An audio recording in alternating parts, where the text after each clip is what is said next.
Merhamet dünyamıdır, şefkat dünyamıdır, adalet dünyamıdır.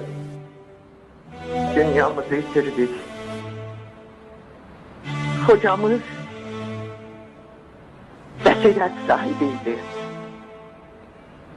Esen rüzgarların haradan estiğini, ne vakit esmeye başladığını, tufanlara döneceğini mi, sonucu nece olacağını, insanlığa, məzlumluğa, imana, dinə, vətənə, millətə necə xələl gətirəcəyini öncədən görürdü. Həyatı boyu ölümsüzlük qanunları ilə yaşayırdı. Başın sağ olsun Türkiye.